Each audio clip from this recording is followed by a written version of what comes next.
Graça e paz, amados. Louvado seja o nome do Senhor em todo o tempo, pela vida de cada um de vocês. Eu gostaria de compartilhar uma palavra rápida, né? Vou tentar ser breve, vou tentar controlar o tempo aqui para que a gente não possa extrapolar muito, tá bom? Então vamos lá. Existe um versículo no capítulo 22 de Mateus, que todos já conhecem, e é muito famosa essa frase, né? A minha mãe falava muito quando eu era pequeno e eu ficava um pouco assustado. No capítulo 22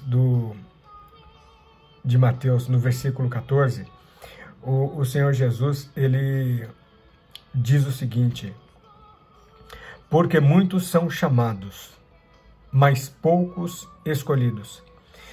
Toda essa frase é muito conhecida entre os crentes e os não crentes, né? Muitos já ouviram falar dessa frase. E quando eu ouvi pela primeira vez né, tinha aquela sequência de ouvir essa frase, todas as vezes, aliás, em que chegava aos meus ouvidos, eu ficava pensando comigo, poxa, será que realmente Deus ele escolhe algumas pessoas na Terra? Ele faz diferença de algumas pessoas na Terra? Mas, por outro lado, a Bíblia nos ensina que Deus ele não faz acepção de pessoas, né? Tanto aquele que vive no Japão, quanto aquele que vive na Arábia, quanto aquele que está no Brasil, na Terra toda. Todos nós somos iguais, né, perante a ótica de Deus. Mas por que essa palavra, ela foi... Para que ela foi direcionada? Para quem que ela foi direcionada? E o que ela quer dizer de verdade? E meditando, eu queria associar junto com esse texto, né, que é uma parábola, o Mateus 8. Tá? Então nós vamos tentar chegar numa conclusão, num pensamento, né, e tentar entender um pouco mais o porquê que Jesus disse esta frase e o que ele quis nos ensinar, tá bom?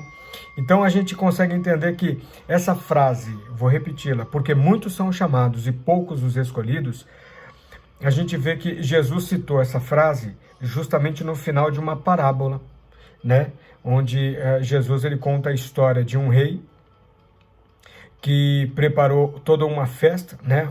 A bodas de casamento do seu filho, e pediu para que os servos deles, depois do ambiente todo pronto, que fosse chamar aqueles que eram convidados, né? E os convidados, aqueles que já conheciam a palavra de Deus. E, no entanto, quando os servos saíram para chamar esses convidados, a Bíblia diz que eles não quiseram ir, eles não foram. Então, Deus, ele através do personagem do rei ali, né? Então, o rei, nessa parábola, ele manda novamente para que os servos deles fossem buscar e dar novas chances, né? Para entender melhor essas pessoas. E o que acontece? Vamos pegar aqui, ó. Ele enviou outros servos dizendo: dizei aos convidados, eis que tenho o meu jantar preparado, os meus bois e cevados já mortos e tudo já pronto. Vinde às bodas, convidando novamente essas pessoas que conheciam a ele, né?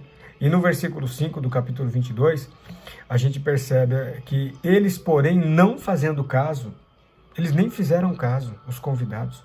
Foram um para o seu campo, outro para o seu negócio. E outros ainda, apoderando-se dos servos, ultrajaram e mataram. E o rei, tendo notícia disto, ficou bravo, né? Ele encolerizou-se e, enviando seus exércitos, destruiu aqueles homicidas e incendiou a sua cidade.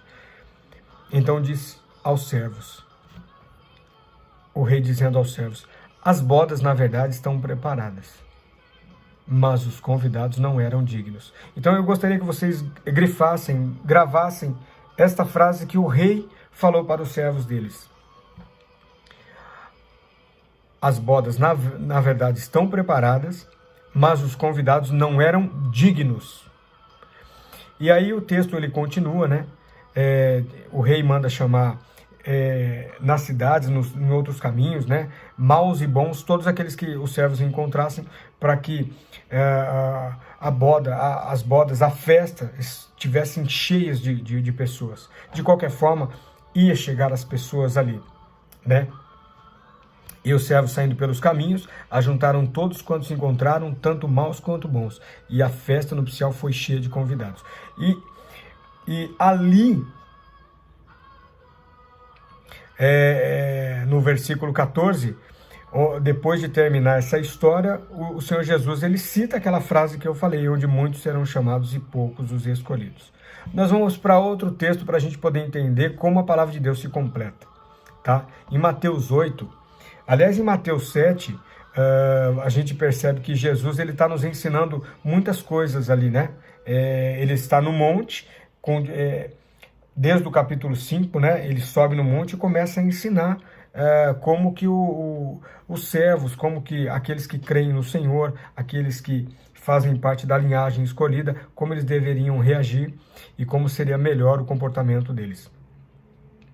E depois de ensinar tantas coisas, né, com tanta autoridade, no capítulo 7 mesmo, a Bíblia nos relata que Jesus ele era visto como verdadeiro profeta entre todo o povo e que ele realmente tinha uma forma de pregar muito forte, correto? E a Bíblia fala que ele pregava com autoridade e não como os escribas, né, que era um povo religioso da época. E aí, isso no capítulo 7. E no capítulo 8, no versículo 1, a Bíblia diz: E descendo ele do monte, Jesus, seguiu uma grande multidão. E eis que veio um leproso e o adorou, dizendo: Senhor, se quiseres, podes tornar-me limpo. Então disse-lhe Jesus: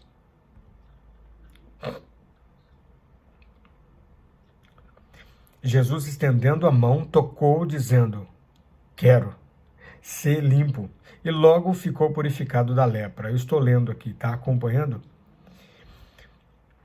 E aí, depois no versículo 5 do capítulo 8, Jesus passa por essa etapa, depois de curar o leproso e dar ordens a ele, aparece Jesus entrando em Cafarnaum, né? E a Bíblia diz: E entrando Jesus em Cafarnaum, chegou junto dele um centurião, rogando-lhe, dizendo: Senhor, o meu criado jaz em casa, paralítico e violentamente atormentado. E Jesus lhe disse: Eu irei e lhe darei saúde. Jesus já tinha falado que daria saúde, né, por causa daquele pedido. E o centurião respondendo disse: Senhor, grava aí, gente, não sou digno. A mesma frase que o rei tinha falado que aquele povo não era digno, os convidados. E aí agora o centurião falando para Jesus: Deus, não sou digno de que entres debaixo do meu telhado, mas dize somente uma palavra e o meu criado há de sarar. Pois também sou eu homem de autoridade e tenho soldados às minhas ordens e digo: a este vai e ele vai, e a outro vem e ele vem, e ao meu criado faze isto e ele o faz. E maravilhou-se Jesus ouvindo isto e disse aos que seguiam: em verdade vos digo que nem mesmo em Israel encontrei tanta fé. Mas eu digo que muitos virão do Oriente e do Ocidente e assentar-se-ão à mesa com Abraão, Isaque e Jacó no reino dos céus. Onde se encontram esses textos, amados? Aqui no capítulo 8, Jesus ele está no monte, eles dando todas as coordenadas, ensinando mesmo, né, de como seria o reino de Deus e qual seria o comportamento daqueles que iriam herdar o reino de Deus, como deveria ser. E dentro desse cenário, né, onde tinham muitas pessoas, porque a Bíblia fala ali no comecinho do capítulo 8, que Jesus, descendo do monte, seguiu uma grande multidão. Mas onde eu quero chegar, amigos? A Bíblia fala lá no capítulo 22, muitos serão chamados e poucos os escolhidos. Jesus estava mandando um recado ali para os fariseus, que tentavam até atrapalhar as doutrinas e as pregações de Jesus. E com muitas malícias eles tentavam pegar Jesus, né, com algumas perguntas, mas Jesus se safava de todas elas e eles não conseguiam surpreender Jesus, né? E Jesus ele fala ali que a Bíblia, ele está relatando ali naquela história com o rei, que A palavra, ela vai chegar a muita gente, a todas as pessoas a palavra vai chegar.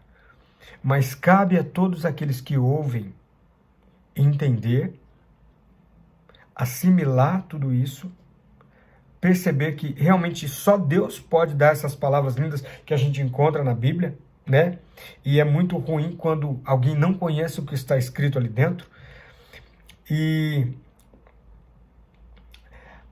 mediante aquele conhecimento, né, do que a palavra vem nos ensinando, a gente entender que vem de Deus, entender como se faz e começar a praticar. Tanto é que no próprio capítulo 22, Deus, aliás, no capítulo 7, Jesus, ele cita, olha, todos aqueles que ouvirem esta minha palavra e andar com ela, né, e praticá-la, eu compará-lo-ei com o homem prudente. E do contrário, aqueles que ouvem e não seguem as minhas palavras, será comparado ao homem, o contrário de prudente, seria um homem insensato, aquele que bate de ombro com as coisas. Então, amados, onde eu queria juntar esse quebra-cabeça? A gente percebe no capítulo 8 que Jesus, depois de descer do monte, uma grande multidão, que seria aqueles muitos, né, que foram chamados, que foram levados às palavras, e existem dois personagens aqui no capítulo 8, que eles servem como os poucos escolhidos. Um deles é um leproso, que percebe todas as maravilhas que Jesus havia ensinado.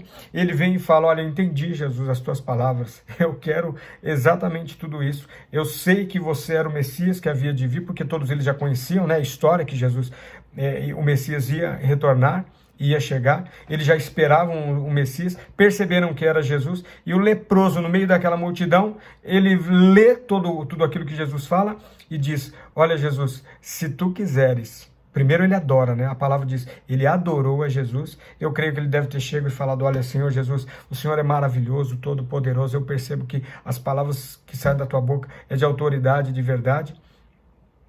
E aí ele pede, se quiseres, podes me limpar, podes me curar. E Jesus no ato, Jesus entende, ele entendeu a minha palavra. É essa a diferença daqueles que ouvem e daqueles que deixam passar batido, né? Onde a palavra bate no coração, né, e cria uma raiz, encontra ali a terra boa e a semente começa a brotar, e todos aqueles que ouvem e passam de um ouvido para o outro e vai embora. E o outro personagem, que é o segundo, é o centurião de Cafarnaum. Ele vem pedir Jesus porque ele percebe que Jesus tem autoridade para curar o servo dele, mas quando Jesus se apronta para ir e fala, eu lhe darei saúde, ele fala, Senhor, eu não sou digno de que entres debaixo do meu telhado, mas manda somente uma palavra. Vocês percebem, lá no outro capítulo, na parábola, o rei, o que o rei fala? Que o rei, ele faz o papel de Deus. Eu preparei todo o céu, eu preparei toda a festa, porém os convidados não eram dignos. E o centurião, ele relata para Jesus, Jesus, eu não sou digno, manda somente uma palavra. Quer dizer, Deus, ele fala uma verdade, nós não somos dignos, os humanos, né? Nós todos da terra. E o centurião, ele relata isso também, eu não sou digno. Onde que está a diferença aí? Para que Deus perceba que aquele povo não era digno, é porque existia uma soberba e um orgulho dentro do coração deles. Já na situação com o centurião, o que o centurião faz? Ele, com humildade no seu coração, ele percebe a grandeza de Deus, ele sabe o quanto de pecado ele tem, e ele fala, Senhor, eu não tenho merecimento nenhum, nem que me ouças. Você entende? Mas Deus fala para ele, Jesus fala para ele, olha, nem em Israel encontrei tanta fé. Mas por que ele demonstra tanta fé? Porque ele percebe a autoridade de Jesus, ele entrega o pedido para Jesus, correto? E fala do imerecimento. A falta de dignidade da gente, de todos nós, é o imerecimento. A gente nunca mereceu tanta liberdade, tanta bênção. Entende? E essa associação que eu queria fazer. Então, amados, dentro desse texto, desses dois textos, como é que a gente faz para sair fora de toda essa grande multidão e entrar dentro desses poucos escolhidos? Nós precisamos adorar a Deus. Para isso a gente precisa conhecê-lo. E Então, buscar sem cessar conhecimento, seja na internet, através da Bíblia, sempre, em pregações, querer saber por que Deus criou o mundo, de onde veio Satanás, por que Jesus fez todo um sacrifício e por que eu tenho liberdade em Jesus Cristo.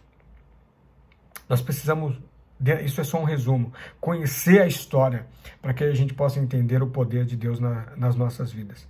E para que a gente alcance os favores de Deus, além da salvação, a gente alcance uma vida plena, uma vida abençoada, uma vida cheia de paz. Porque a Bíblia fala, Jesus fala, eu vos dou a paz, não que o mundo a dá. Mas a paz do Senhor é uma paz que não se compra. Vem direto do trono. Então, amados, nós precisamos buscar a palavra o tempo inteiro, ensinar a palavra o tempo inteiro, quando a gente puder, dentro da nossa casa, se preocupar com isso, entender que a palavra de Deus ela é verdade e somente um Deus poderoso poderia escrever dentro de um livro da Bíblia, todo um resumo e um manual para que a gente possa ter uma vida saudável, uma vida grandiosa diante de Deus.